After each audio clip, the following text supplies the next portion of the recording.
Question number 1, आपके पास दो solutions है ए और बी सॉल्यूशंस, और उसका एक पहले सॉल्यूशन का जो पीएच है, हाइड्रोजन की जो मात्रा है, पीएच वैल्यू है जो, वो क्या है 6 है, और जो पीएच ऑफ सॉल्यूशन जो बी का है वो क्या है, उसका 8 है। एक का 6 है और एक का 8 है।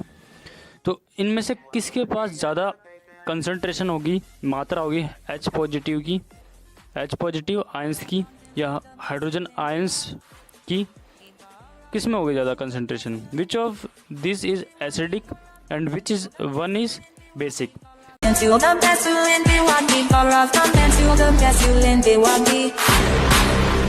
pH value of less than 7 indicates an acidic solution.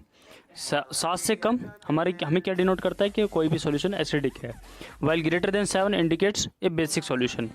Therefore the solution with pH 6 का एसिडिक, और जिसका 8 होगा वो हमारा बेसिक। और जो बेसिक है उसमें कम होते हैं हाइड्रोजन, और जो एसिडिक होता है उसमें ज़्यादा होते हैं। ओके, और हाइड्रोजन आयन होते हैं concentration then the solution of pH which is basic, जो कि बेसिक है। ठीक है, क्वेश्चन कर रहा है, कहने की कोशिश पूछ रहा है, क्वेश्चन पूछने की कोशिश कर रहा है। क्वेश्चन नंबर 2 है, क्वेश्चन पूछ रहा है आपसे कि अगर यदि हमारे पास हाइड्रोजन H पॉजिटिव आयंस मतलब हाइड्रोजन आयंस की मात्रा ज़्यादा या कम है तो क्या फ़र्क पड़ता है किसी एक सॉल्यूशन पे? क्या उस चीज़ से क्या फ़र्क पड़ता है कि अगर हमारे पास हाइड्रोजन कम हो भी या ज़्यादा हो तो उस चीज़ से फ़र्क क्या पड़ता है? What effect does the concentration of H positive ions have on the nature of solution? हमारा एक होता है जिसमें कम हाइड्रोजन होते हैं, वो बेस होता है, वो बेसिसिटी दिखाता है, मतलब बेस होता है वो, और जिसमें हाइड्रोजन ज़्यादा होते हैं वो एसिड दिखाता है। अब समझते हैं, concentration of H positive can have a varied effect on the nature of the solution. With an increased H positive ion concentration, the solution becomes more acidic, while a decrease of H positive cause an increase in the basicity of the solution. Question number 3 पूछ रहा है आपसे कि जो H positive ions होते हैं, hydrogen ions होते हैं, वो क्या बेसिक सॉल्यूशन को बताते हैं? वो यदि हाँ, अगर वो बेसिक सॉल्यूशन को बताते हैं तो वो क्यों है? Why are these basic? वो क्यों बेसिक क्यों है? फिर यदि अगर H पॉजिटिव, वो बेसिक क्यों, एसिड नहीं बन जाएंगे वो? ऐसा नहीं है। क्यों? क्योंकि OH नेगेटिव की मात्रा होती है उसके अंदर।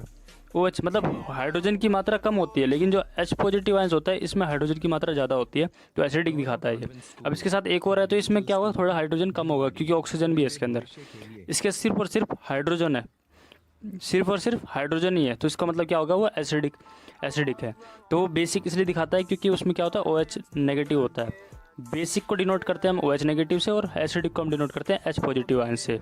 ओके, अब बोलते हैं यहाँ पर आंसर कर रहा है yes, basic solution also has H positive ions, however their concentration is less as compare to the concentration of OH negative ions that makes the solution basic. कहने की कोशिश कि H पॉजिटिव आयंस कम होते हैं और OH नेगेटिव आयंस ज़्यादा होते हैं, इसकी वजह से क्या होता है, वो बेसिक सॉल्यूशन होता है। ओके, किस कंडीशन में कोई भी किसान अपने खेत में जो मिट्टी होती है, किस कंडीशन में, ध्यान समझना, किस कंडीशन में कोई भी किसान अपने खेत के अंदर क्यूक्लाइम डालेगा, कैल्शियम ऑक्साइड जिसे बोलते हैं, स्लेक लाइम डालेगा, कैल्शियम हाइड्रोक्साइड जिसे हम बोलते हैं स्लेक लाइम, या फिर चौक कैल्शियम कार्बोनेट डालेगा? किस कंडीशन में, कब डालेगा, वो किस कंडीशन में डालेगा? जब डालेगा जब उसके खेत में ये तीनों चीज़ें बेसिक का काम करते हैं, बेस हैं ये तीनों क्या है, बेस का काम करती है, बेसिक इन नेचर है ये। तो ये कब डालेगा? जब उसके खेत के अंदर एसिडिक, जब उसकी मिट्टी का जो कंडीशन होगी, सोइल कंडीशन होगी, वो एसिडिक होगी। ओके, और उसके खेत में सही तरीके से फसल उग नहीं रही है, सही तरीके से प्रॉपर तरीके से फसल उग नहीं रही है, तब वो क्या करेगा, क्यूक्लाइम डालेगा, स्लेक लाइम डाल सकता है और चौक भी डाल सकता है, ये तीनों चीज़ तब डालेगा। ओके, क्यों बेस, ये तीनों बेस होगी, तो अगर यदि तीनों चीज़ बेस है, मैं आपको यहाँ समझा देता हूँ। एसिड अगर खेत की कंडीशन है, उसकी सॉइल की जो टेक्सचर आ रहा है, उसके खेत का मिट्टी का जो टेक्सचर आ रहा है वो एसिडिक आ रहा है, एसिड आ रहा है, एसिडिक है। अगर कोई भी चीज़ एसिड है या एसिडिक है, एसिडिक इन नेचर है, तो उस कंडीशन में अगर हमें क्या करना चाहिए, उस कंडीशन में बेस मिलाया जाता है, या फिर हम बेस कह सकते हैं, चौक कह सकते हैं, या फिर हमारा जो कैल्शियम हाइड्रोक्साइड होता है या फिर कैल्शियम ऑक्साइड होता है, उस टाइम पर हम ये डालते हैं और ये बन जाएगा न्यूट्रल। न्यूट्रलाइजेशन रिएक्शन आपको मैंने बताई थी, एसिड और जब बेस मिलते हैं तो न्यूट्रल हो जाता है वो।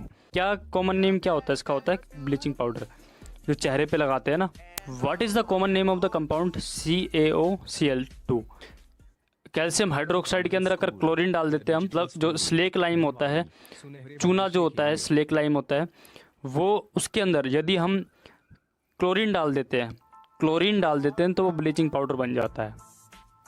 समझना बहुत इंपॉर्टेंट है। Name the substances which on treatment with chlorine yields bleaching powder. Slaked lime यदि हम क्लोरीन के साथ मिलाएंगे तो क्या बनेगा हमारा? Bleaching powder.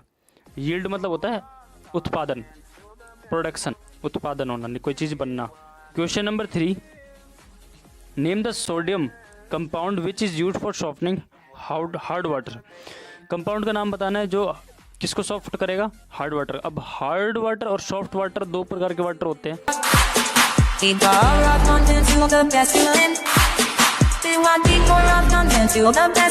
क्या होगा यदि सोडियम हाइड्रोकार्बोनेट को हीट किया जाएगा, गर्म किया जाएगा, तो क्या होगा? इक्वेशन के हिसाब से आपको समझाना है।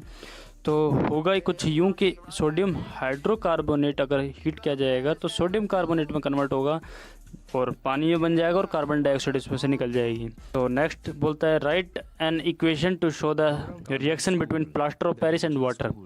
रिएक्शन बताना है प्लास्टर ऑफ पेरिस, ये दोनों जब मिलते हैं तो पानी वो जिप्सम बनता है। जिप्सम जो भी सीमेंट के अंदर भी डलता है, जो टाइट करने के लिए मदद करता है सीमेंट को, वो जिप्सम होता है। जिप्सम के वजह से जो सीमेंट होता है वो मजबूत हो जाता है, टाइट हो जाता है, जल्दी जम जाता है। ऐसे प्लास्टर होता है तो पीओपी होती है, प्लास्टर की शॉर्ट फॉर्म होती है पीओपी। देखो आप घर में पीओपी करवाते हैं, पीओपी वाइट कलर की होती है। पीओपी में से डिज़ाइन भी बनते हैं घरों के ऊपर, सीलिंग बनती है पीओपी की। अंदर प्लास्टर ऑफ पेरिस के अंदर अगर यदि हम पानी मिला देते हैं ना तो वो मजबूत हो जाता है, मजबूत समथिंग कुछ टाइट हो जाता है। वो टाइट किसके वजह से होता है? जिप्सम। अच्छा, बोल रहा है कि प्लास्टर ऑफ पेरिस में अगर हम पानी मिला देते हैं तो क्या बनेगा? जिप्सम बनेगा। समझते हैं क्वेश्चन इसके अंदर क्या बोल रहा है यहाँ पर। देखो रिएक्शन के माध्यम से समझते हैं। रिएक्शन समझा रखी इधर स्क्रीन पर देखो आप। Plaster of Paris CaSO4 multiply half H2O, और यहाँ पर 1/1/2 H2O, फिर कैल्शियम ये 2H2O होने गया।